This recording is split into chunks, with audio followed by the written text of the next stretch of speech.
आगे की कहानी। Indore marriage hall. गुड़िया को देखकर रुद्र बाहर आ गया था और इस बात से सब हैरान थे। तभी गुड़िया धीरे से बोली, जीजू जीजू ये लो, सिया दी की डायरी। गुड़िया ने रुद्र को इशारे से नीचे बुलाया तो रुद्र बिना कुछ बोले उसके कान के पास चला गया था। गुड़िया रुद्र के कान के पास जाकर धीरे से बोली, आपको पता है जीजू, यह दी की सीक्रेट डायरी है और यह सिर्फ मैं आपको दूंगी। मैंने दी के पास से चुराई है। उन्हें मत बताना वरना मेरी पिटाई होगी जीजू। रुद्र ने गुड़िया से बिना कुछ कहे वह डायरी ले ली थी और रुद्र उस डायरी को लेकर फिर से गाड़ी में बैठ गया था। वह डायरी पैक्ड थी, इसलिए सिया को नहीं पता चला था उसकी शैतान बहन ने रुद्र को क्या दे दिया था। थोड़ी देर बाद सिया रुद्र के बराबर आके बैठ गई थी और रुद्र उससे दूर होकर बैठ गया था। सिया को रुद्र के इग्नोर करने से कोई फर्क नहीं पड़ता था। वह नम आंखों से अपने माँ बाप को देख रही थी। तभी राज जी ने इशारा किया और उनकी रेंज रोवर बड़ी स्पीड से मैरिज हॉल से निकली थी। सिया अपनी आंखें बंद करके अपना सर पीछे टिका लिया था। शेखावत परिवार की भी सब गाड़ियां उनके पीछे थी। सिया पीछे छूटते शहर को देख रही थी जो अब हमेशा के लिए उससे छूट चुका था। वह अब सिया शेखावत बन गई थी। रुद्र भी मिरर से बाहर देख रहा था। तभी उसने फोन उठाया और किसी को कॉल करने लगा। सिया ने उस पर कोई ध्यान नहीं दिया था। तभी अचानक ही रुद्र बहुत सॉफ्ट सी वॉइस में बोला, तुमने खाना खाया था ना और तुम्हारी तबीयत सही है? सिया जो बाहर देख रही थी उसका ध्यान अब रुद्र की बातों पर था। तभी अचानक रुद्र के मुंह से आई लव यू टू सुनकर सिया को यकीन नहीं हुआ था। अभी अभी उसने जिस आदमी से शादी की थी वो किसी और से प्यार करता था। लेकिन रुद्र को सिया से कोई मतलब नहीं था। वह तो बड़ी बेशर्मी से बातें करने में बिजी था, जैसे वह अपनी बीवी के साइड में नहीं किसी और अजनबी के साइड में बैठा हो। उसने ना तो सिया से कोई बात की थी और ना ही बात करने की कोशिश की थी। उसने ना ही आंखों से एक बार देखा था। उसके पापा ने जबरदस्ती उसको एक ऐसे बंधन में बांध दिया था जिसमें ना तो वह खुश थी और ना ही उसके साथ बैठा उसका यह पति जो किसी और से प्यार के वादे कर रहा था। कुछ देर बाद सिया अपना लहंगा संभालते हुए एयरपोर्ट पर उतरी थी और फिर अचानक उनका जेट मुंबई के लिए उड़ान भर चुका था। सिया अपने शहर, अपने इंदौर को हमेशा के लिए अलविदा कह चुकी थी।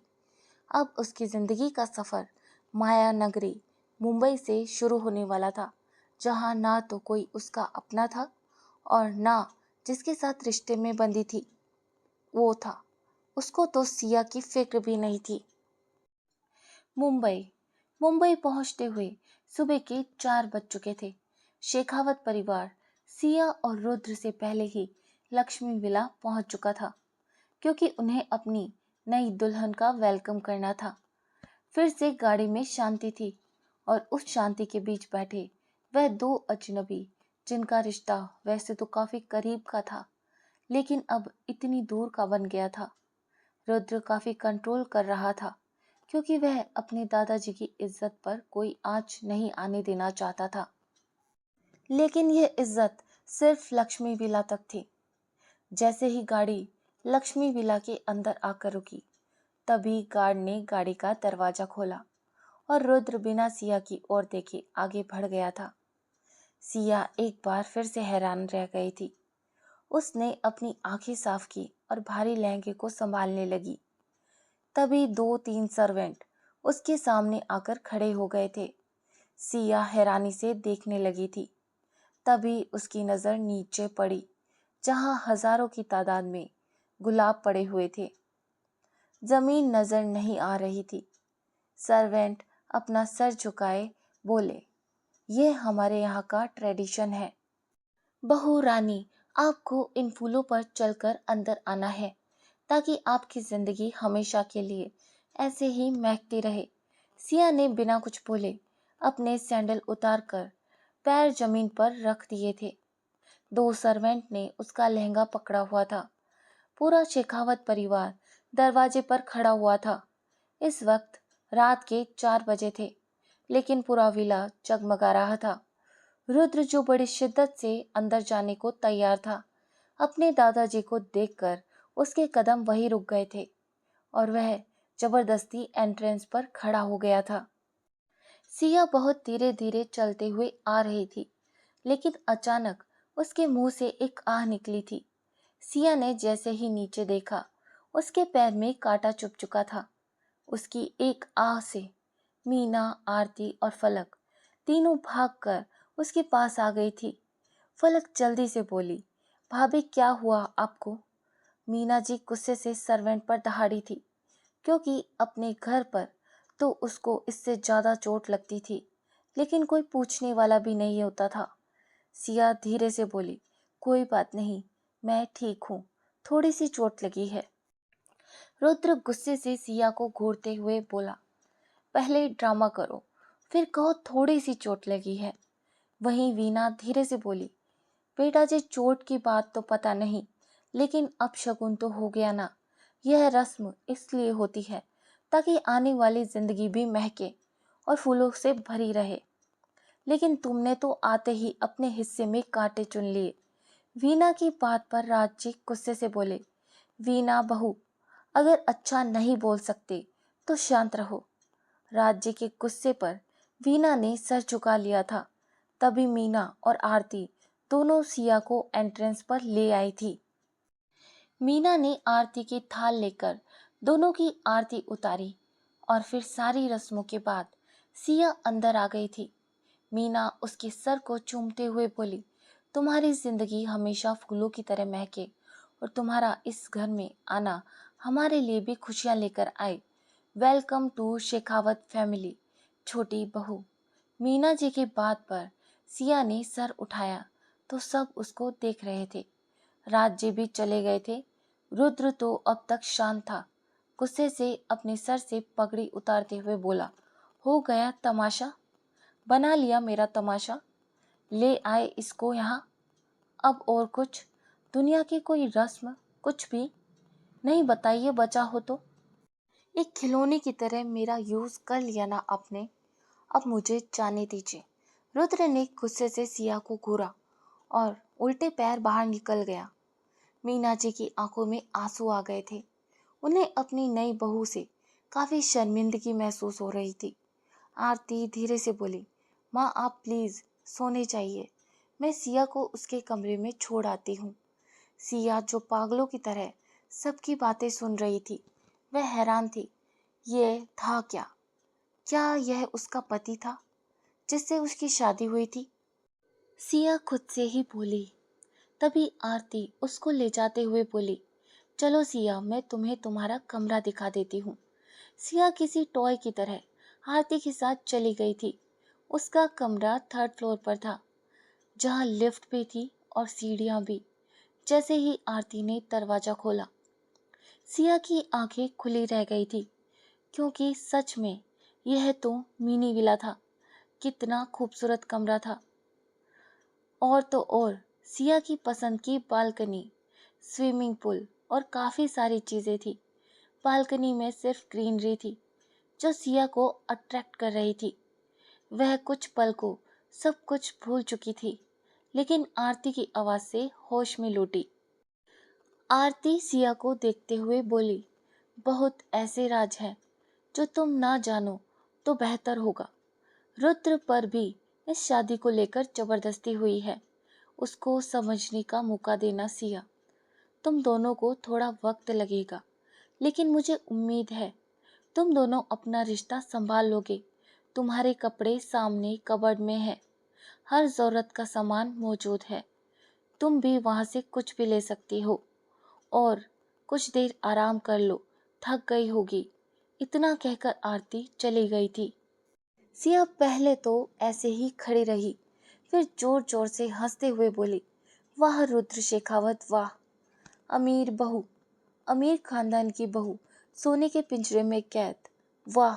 हंसते हंसते सिया की आंखों में आंसू आ गए थे और कुछ देर बाद दिल हल्का करने के बाद उसने कबर्ड से एक नाइट सूट निकाला और वॉशरूम में घुस गई। सिया कुछ देर बाद बाहर आई तो उसके रूम में खाने की ट्रॉली रखी थी। उसने बिना कुछ बोले खाना खाना शुरू कर दिया था, क्योंकि भूख तो उसको बहुत लगी थी। कुछ देर बाद सिया लाइट ऑफ करके लेट गई थी। आज उसकी फर्स्ट नाइट थी, सुहाग रात। पूरा कमरा लाइट और वाइट रेड फूलों से सजा हुआ था, लेकिन वह अकेली ही इतने बड़े बेड पर लेटी हुई थी। उसका पति गायब था। कुछ देर करवट बदलने के बाद सिया को एहसास हुआ जैसे कोई उसको घूर रहा था, और उसने जल्दी से अपनी आंखें खोली। देखा तो बालकनी में कोई कूदा। सिया डर कर उठ के बैठ गई थी। इतने बड़े घर में कोई कैसे आ सकता है? सिया भागकर बालकनी के पास गई, लेकिन वहां कोई नहीं था। सिया ने गहरी सांस ली और फिर से बिस्तर पर लेट गई। मुंबई बार। रुद्र ने अब तक न जाने कितनी बोतल खाली कर दी थी। वहीं सोनिया रुद्र के चेहरे पर उंगली फिराते हुए बोली, रुद्र बेबी, आज तो तुमने कमाल ही कर दिया। पहले ही दिन उस गंवार को एहसास करा दिया है वह तुम्हारे लिए एग्जिस्ट भी नहीं करती। बेचारी अकेली सुहागरात की सेज पर लेटी होगी, है ना? सोनिया की बात पर रुद्र उसके मुंह को पकड़ते हुए गुस्से से बोला, मैंने तुम्हें अपनी पर्सनल लाइफ में इंटरफेयर करने को नहीं कहा है, और तुम यहाँ मेरा मूड फ्रेश करने आई थी, तो अब? सोनिया मुस्कुराते हुए बोली, बेबी, मैं बस यह बताना चाहती हूँ, वह लड़की तुम्हें डिजर्व नहीं करती। मोस्ट हैंडसम बैचलर किसी गंवार से शादी कर लेगा। इतना कहकर सोनिया रुद्र की गर्दन को स्मेल करने लगी थी। तभी रुद्र उसको खुद से दूर करते हुए बोला, मैंने कितनी बार कहा है मेरे करीब मत आया करो, सुनाई नहीं देता? रुद्र, तुम समझते नहीं हो यार। सोनिया अपना सर झुकाकर बोली, रियली रुद्र, तुम मुझे भी उस लड़की की तरह ट्रीट कर रहे हो। तुम्हारी गर्लफ्रेंड हूँ, और तुम मुझे ऐसे दिखाते हो जैसे पता नहीं मैं कौन हूँ। तुम समझते नहीं हो यार। सोनिया की बात पर रुद्र धीरे से बोला, आई एम सॉरी सोनिया, लेकिन आज मेरा दिमाग काफी खराब है। बेहतर होगा तुम मुझसे दूर रहो। जिसके ऊपर यह गुस्सा है मैं उसी पर निकालूंगा, तुम पर नहीं। इतना कहकर रुद्र लड़खड़ाते कदमों से चला गया था। सोनिया अपने नकली आंसू साफ करते हुए बोली, बस अब कैसे भी उस लड़की से तुम्हारा डाइवोर्स हो जाए मेरी जान। उसके बाद मैं, तुम और हमारा घर, हम दोनों इस दुनिया के क्वीन और किंग। इतना कहकर सोनिया ने ड्रिंक उठा ली थी। लक्ष्मी विला। सुबह के 7 बजे थे। पूरा शेखावत परिवार सोया हुआ था। आज सब लोग लेट तक सोने वाले थे, क्योंकि शादी की थकान से सब थक गए थे। वहीं रुद्र ने गाड़ी की चाबी गार्ड की तरफ उछाली और सीधा लिफ्ट में अपने कमरे की तरफ चला गया था। जैसे ही रुद्र ने कमरे का दरवाजा खोला, अचानक ही उसकी दिमाग में मेहंदी और गुलाब की खुशबू हिट की थी। रुद्र का मूड खराब हो गया था। तभी अचानक ही उसने कमरे की लाइट ऑन की तो उसकी नजर बिस्तर पर सोई अप्सरा पर पड़ी, जो सोई हुई प्यारी लग रही थी। काफी थक कर सोई थी बेचारी। उसके चेहरे पर लाली थी। रुद्र ने गुस्से से सिया को देखा और एक पल में उसके पास चला गया। उसके दिल दिमाग पर सिया की खूबसूरती का कोई जादू नहीं था। वह बड़ी शिद्दत से उसको घूर रहा था। उस लड़की ने उसकी आजादी छीन ली थी। वह शादी जैसे बंधन में बंध गया था। रुद्र के दिमाग में जैसे सब बातें आई।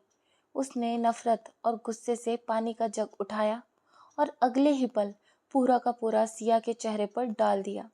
सिया, जो थक कर सोई थी, हैरानी से उठ बैठी थी। सिया चिल्लाते हुए बोली, गुड़िया, गुड़िया, कहाँ हो तुम? लेकिन तभी उसकी नजर अपने साइड में खड़े शैतान पर पड़ी तो उसने नफरत से रुद्र को घूरा, लेकिन अगले ही पल रुद्र उसकी गर्दन को पकड़कर अपने करीब करते हुए बोला, कैसा लग रहा है? कैसा महसूस हो रहा है सिया बजाज, इतने बड़े घर में आकर, इस खूबसूरत और नर्म बिस्तर पर सोकर? बताओ ना। लेकिन तभी सिया ने नफरत से रुद्र का हाथ झटका और उसको खुद से दूर धक्का देते हुए बोली, पहले तो ये जुबान नीचे रखकर बात करो। तुम्हारी नौकर नहीं हूँ जो तुम ये तानाशाही झाड़ रहे हो। बेचारी समझने की भूल कर रहे हो। मैं मरी नहीं जा रही थी तुमसे शादी करने के लिए। तुम्हारे घर वाले आए थे मुझे लेने, समझे तुम? और तुम जैसा घटिया जिसके पहले से चक्कर है, वह मुझे सिखाएगा तमीज? रुद्र को बिल्कुल अंदाजा नहीं था मासूम सी दिखने वाली सिया इतनी जुबान चला सकती है। तभी सिया रुद्र को घूरते हुए बोली, क्या हुआ, जुबान को ताला लग गया? सिया की बात पर रुद्र हंसते हुए बोला, अब मुझे तुम जैसी गवार लड़की बताएगी मुझे कितने अफेयर रखने चाहिए और कितने नहीं।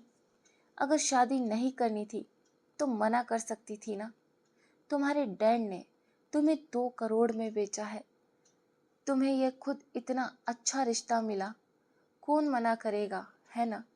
इतना कहकर रुद्र सिया की आंखों में देखता हुआ बोला, तुम ऐसी पहली लड़की हो जिससे मेरी नफरत हर पल के साथ बढ़ रही है। और रही बात इस शादी की, तो अगले 1 महीने में तुम्हें तलाक देकर यहाँ से दफा कर दूंगा। मुझे कोई इंटरेस्ट नहीं तुम में। और रही बात मेरी, तो मेरी एक गर्लफ्रेंड है जिसके साथ मैं सोता हूँ। रुद्र ने यह बात साफ झूठ बोली थी क्योंकि वह अब तक सोनिया के साथ फिजिकल नहीं हुआ था। वहीं सिया मुस्कुराते हुए बोली, और रुद्र गुस्से से बोला, मेरी जिंदगी में दखल देने की कोशिश भी मत करना। जब तक यहाँ हो एक कोने में पड़ी रहो। परिवार के लिए बहू हो लेकिन मेरे लिए बीवी नहीं। और तुम्हें देखने में भी मैं मेरी इंसल्ट समझता हूँ। और तुम्हारी हिम्मत भी कैसे हुई मेरे बिस्तर पर सोने की? चुपचाप जाकर काउच पर सो जाओ और मेरे करीब आने की कोशिश भी मत करना।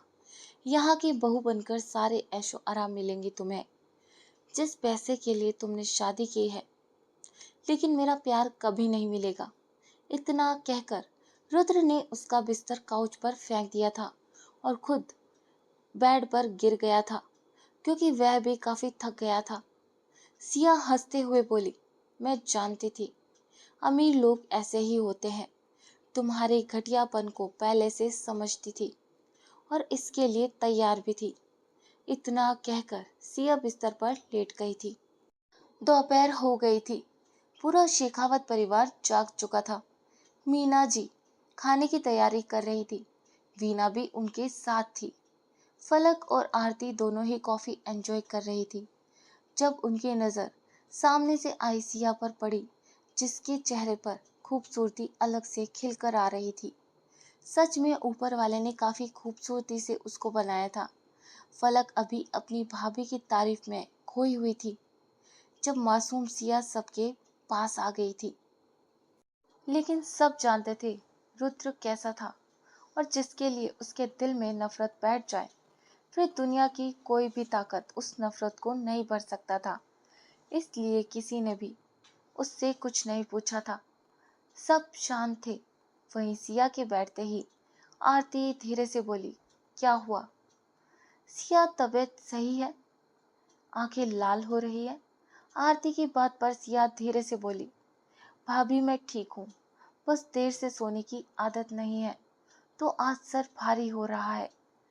फलक जल्दी से बोली, अभी आपका सर दर्द ठीक हो जाएगा। अपनी काकी के हाथ से कॉफी नहीं पी है ना? सिया मुस्कुरा कर बोली, अच्छा। तभी काकी सिया को गर्मा गर्म कॉफी पकड़ाते हुए बोली, बहू रानी, फलक बिटिया सही कह रही है। हमारे हाथ की कॉफी हर किसी को पसंद है। और तुम जानती हो रुद्र बाबा तो आते ही हमारे हाथ की कॉफी मांगते हैं। तुम्हें भी आदत हो जाएगी। काकी की बात पर सिया शर्माते हुए कॉफी थाम लेती है और पहले सिप लेकर उसके जिस्म को अंदर तक सुकून मिला था। सच में काफी टेस्टी और स्ट्रॉन्ग कॉफी थी। सिया धीरे से बोली, सच में कॉफी अच्छी है। थैंक यू सो मच काकी।